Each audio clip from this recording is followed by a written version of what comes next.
कैसा कुछ ठीक है, मतलब अपने को जो चाहिए अपना असेसमेंट के लिए उतना काफी है। मेरा फटा कहाँ गया? मुझे तो सरप्राइज ही हो गया मैं देख के, मतलब मैं ऐसा बोलता हूँ कि मैंने कभी वीडियो बनाई नहीं अपना। अच्छा।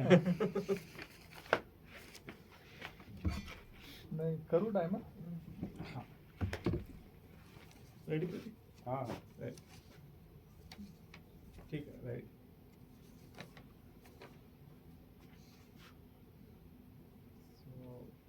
Good morning friends. Today I am going to talk about the topic, the person I admire. I've already spoken twice about this topic in slightly different context. So, but I'll try to not bring in the same points in my speech today, and I'll try to keep it engaging as much as possible. So, when it comes to admiration, right? So, I mean, you can admire people from your personal life, right? You can even admire people from your public life. And some people may also admire people from their professional setting. But if you look at professional setting, it is also an extension of your personal life only, right? If you look at it in broader perspective. Now, but today I will choose somebody from a public life, right? I'm not going to choose someone from my personal life who I would like to talk about. And however, there are so many people who I can talk about, but let's talk about the people from public life. Now, even in the public life, there are so many factors on which you can base your admiration. I mean, if it is very easy for people to like a politician or a social worker because they have impact on well-being of the people in a direct manner. So I think it is most appropriate for people to choose somebody to admire from political or a social service space. But the people who I'm going to talk about today are purely admired by me because of their charisma and personality. So they have nothing to do with their impact on the general well-being of the people. So when it comes to these two criteria or these two factors, right, which is charisma and personality, like there are only two people who stands out in my mind, and that's my personal opinion. You may have people who you admire for different reasons. So the two people who come to my mind is one is Dev Anand, another one is Kishore Kumar. So I've deliberately chosen people from the showbiz. Now, in these two, I would not like to talk about Kishore Kumar because he has nothing much to get inspired from, because he was a raw talent and then his life is too colorful to get inspiration from. Okay, so I'm going to talk about Dev Anand today. So Dev Anand was, if I talk about early childhood of Dev Anand was born in Gurdaspur district of British India. Part of which has gone with Pakistan now. The name of the place is I think Narowal, which is now part of the Pakistan. Now Dev Anand came from a well-to-do family. Right? He was quite educated. Right? He did MA in English. Right? So and that was the reason he was so fluent in English. Okay. So it's not that since his childhood he wanted to become an actor. Okay.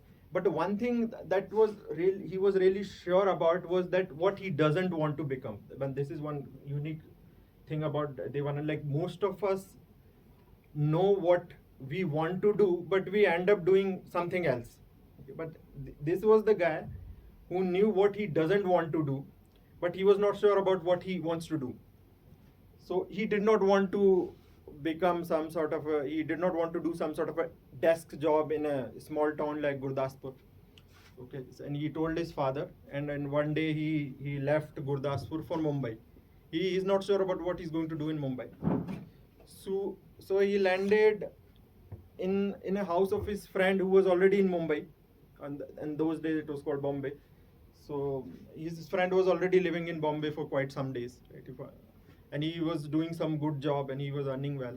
So he went to his house, stayed there for a few days, and so far he did not have much.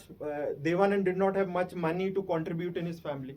Okay, and though his friend was very welcoming, after few days he Devanand started feeling that okay, I'm becoming burden on this person's family, and I mean he's providing food for me and I'm doing nothing. I'm just staying lying in his house.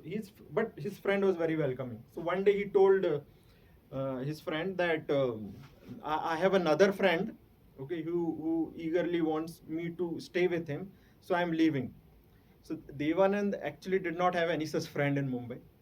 So he left his friend's house, okay, and now he has nowhere to go. He did not even have a food to eat. So one thing, but he always carried in his life, along with him, there was one album, right? He used to maintain postal stamps in his album, and he was doing it since his childhood. And some postal stamps in his album was as old as 19th century, the late 19th century. So now Devanand doesn't have any money to buy food for him. I mean, let alone shelter. So he went to a stationery shop and offered to sell his stamps because he has to ultimately eat the food, right? So, I mean, in one of the interviews of Devanand also mentioned that he has achieved so much in his life, but he still regrets losing those stamps which he was collecting since childhood. So now coming back to that particular time, so he sold his stamps to that stationery, and he got some 30-40 rupees from that sale. Now so what the another thing what Devanand did was that he spent all that money in a five-star hotel. Okay, even though he knew that these 30 rupees are there to provide him food for at least 7 to 8 days. But I don't know what gone through his mind. He said that okay, today I have sold one of my most valuable things, so now I'm going to party today. So he spent all his money in a five-star hotel. So, but fortunately, in the next few days, he got a job in a military office. Right? I don't want to talk into detail. I mean, that's also a very interesting story. And then he was able to provide for him for next few days. And ultimately, he got chance in a movie through some other connection. And rest is history. Right? He became a very successful actor. Now, even if you look at Devanand's choices he has made throughout his life, he has done his work on his own terms. Right? So he has worked with the choice of his own directors, own musicians, and his own choice of singers. Like Kishore Kumar was for quite some time was a voice for Devanand. If you look at Devanand's movies, right? Devanand's movies are not, I mean, as popular as Dilip Kumar. If you look at the terms of hits which have been delivered by different great actors of that era, the percentage of hits delivered by Dilip Kumar is much higher. But one thing unique about Devanand was that he was able to create a cult following for him, and his movies were liked by a certain section of audience. Right, they were really fond of Devanand's work. And in fact, if I talk about myself, I have also, that's the only actor whose black and white movies I have watched is of Devanand, because he has a different style altogether to act in movies. So in the end, I would like to say there is one song from Hum Dono, right? If most of us would have heard it from Mohammad Rafi, मैं जिंदगी का साथ निभाता चला गया. Now, as soon as this song start, I mean, I don't know how many of remember that iconic scene. So what Devanand does that he lights up his cigarette, okay, and puts in his mouth, and he takes one puff of the cigarette with each beat of the rhythm of the song. Okay, I'm not sure. That was so incredible to watch. If you can go back to home and watch that song, and it is really incredible to watch. And certainly this song portrays the Devanand's life in really well. Okay, मैं जिंदगी का साथ निभाता चला गया, and not just the initial few lines, right? If you look at the antra, there is one antra like what is that? बर्बादियों का शोक मनाना फिजूल था, मैं बर्बादियों का जश्न मनाता चला गया. This antra actually directly relates to the instance when he sold all his stamps, and then he did party afterwards. So I think like so great was the life of Dev Anand. So I think that if I need to choose, then I will choose Dev Anand. Thank you guys. Story telling बहुत ही बेहतरीन था। जबरदस्त है। जबरदस्त 9:37 9:37 10 minutes, 9